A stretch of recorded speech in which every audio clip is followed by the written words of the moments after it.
Morning, guys. Figured I'd give you a little reading this morning from this book. I just wanted to say thank you for everybody who has bought the book, reviewed it, and continue to buy it. The support's been incredible. Thank you very much.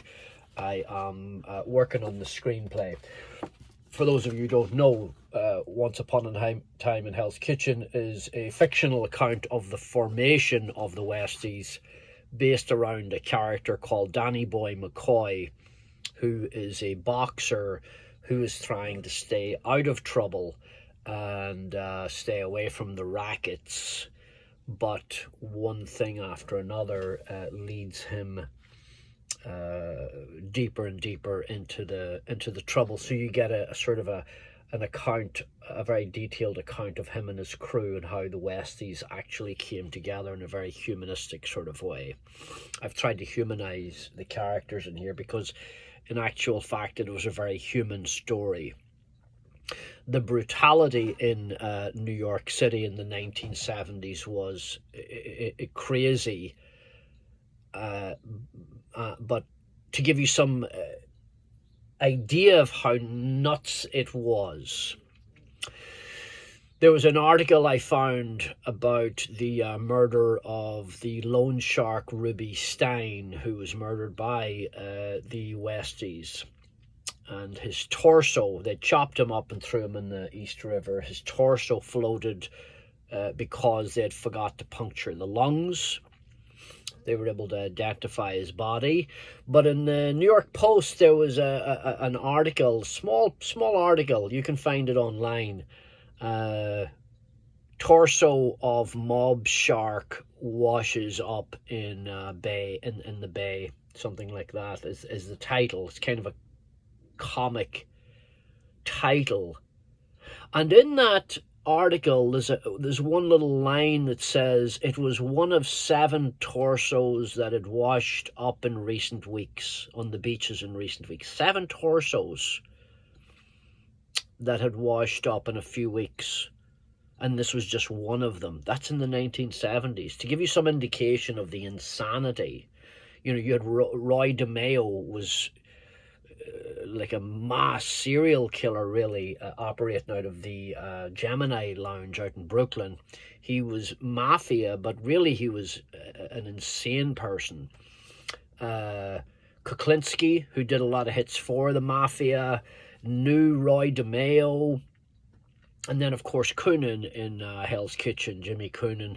And these guys, it was part of how they operated. It was a fear factor thing. That's how they operated, the Italians and the Irish. How did you get the rackets? How did you get people to pay you? You terrified them. You terrified them. So then people paid. That's what the whole thing was about. It was all down to terror. And who could be most brutal? The Italians had the numbers.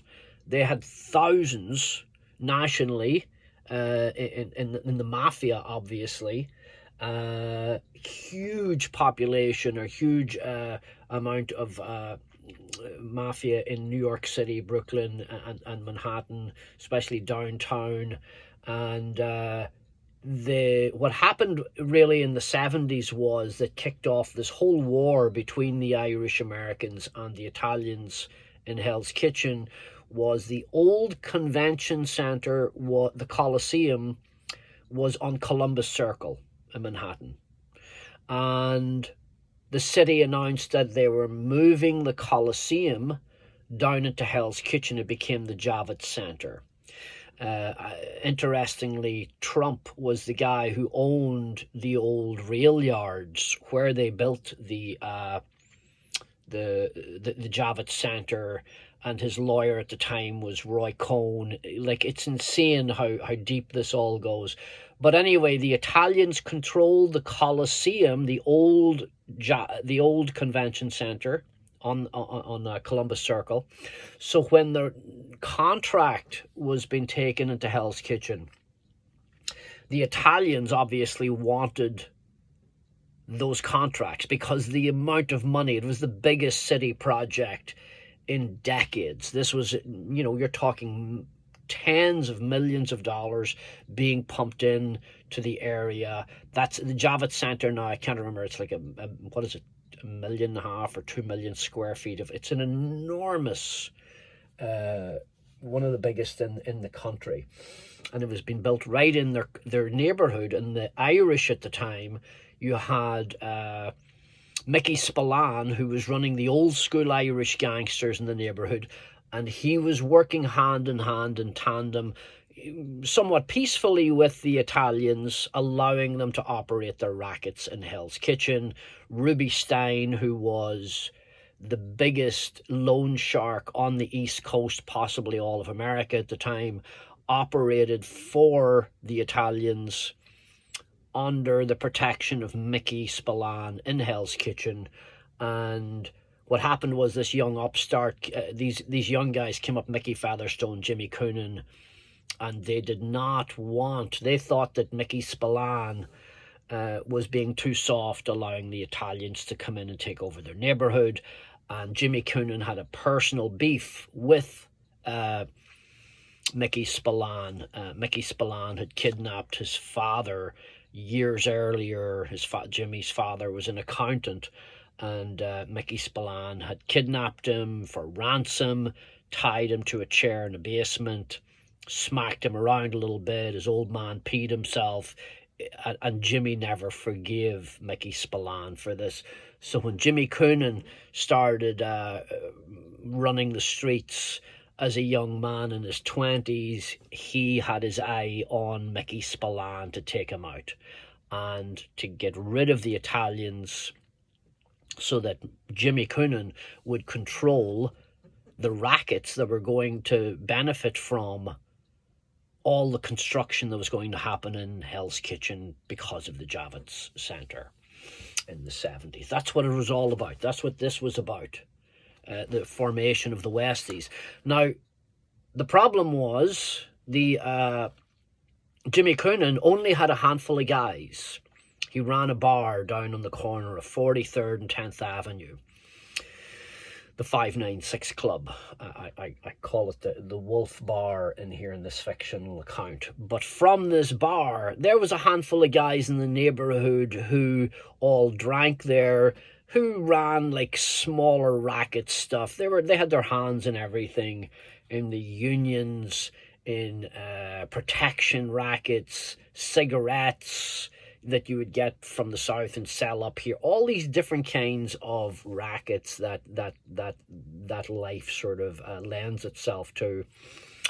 And Jimmy Coonan realized that the only way he wasn't going to get wiped out by the Italians is if he showed them he was crazier than they were. So Jimmy Coonan and Eddie Comiskey, Mickey Featherstone, McElroy, all those guys, what they started doing was killing people and then chopping them up. And it was really this open secret. If you messed with these crazy Irish-American guys in Hell's Kitchen, you were liable to get... The Italians actually sent a guy one time to talk to Jimmy at the bar. They just whacked him in the bar, chopped him up in the bathroom and threw him in the East River, and the Italians couldn't believe it. Eventually, the Italians were forced to have a sit-down because they assumed these guys must have an army if they were doing this, and they forced them into a sit-down, and that sort of basically... It was a crazy time. And these were a bunch of Irish Americans, second, third generation Irish Americans from a whole dock worker community on the west side. And I was going to read a part of it. Maybe I'll try a little bit. This is just about his mother making him some shepherd's pie, which is why I sat down to do a little reading from this, but here it is. When he opened the door to his apartment, this is Danny Boy, the boxer, coming home. He lives with his mother in Hell's Kitchen. He just wants to get his mother out of Hell's Kitchen. That's his whole thing. Get her up to Woodstock, into a little cottage, get away from all the madness. When he opened the door to his apartment, he knew his mother had calmed down since this morning's tirade. He was greeted by the sound of the Clancy brothers and the warm aroma of what he recognized immediately as her famous shepherd's pie. It had been his favourite meal since he was a boy. He'd had her explain the recipe to him many times over the years, but he finally come to accept that the shepherd's pie she cooked for him could not be replicated. She hand-picked every ingredient. If the butcher handed her minced meat that didn't make the cut, she waved him off and went elsewhere. Same for the carrots, peas and onions. She hand-picked those too down at Mazzella's. Then there was the gravy, a mix of spices and ketchup and God knows what else in there. A dash of this, a sprinkle of that as she worked. It's possible she didn't fully know herself what it took. A layer of mashed potatoes with a hint of butter, milk and pepper, the whole thing grilled under a crisping brown blanket of grated Irish cheddar cheese. Maybe he hadn't the patience to make a decent shepherd's pie like she did. Maybe those things weren't meant to be replicated. Maybe you had to birth a dish of your own when you were good and ready. This dish was his mother's, so let it be. He knew well that this was not something she just threw together. This was a meal she would spend an entire afternoon preparing for him. This is what she cooked for him when she wanted to say, "I'm sorry, you're my son and I love you." This was language, her language. This was a dish from another time, another place. In it were hints of not just his own childhood, but of hers also. In it were memories of her own mother, long gone, her father, hungry after a day out on the farm, and back beyond that too, a stew of loss and love and heartache and distance. It had all of Ireland in it, and the Atlantic too. Have a great weekend. Thank you again for all the support for Once Upon a Time in Hell's Kitchen. I appreciate you. I'm working on the screenplay. Movie incoming.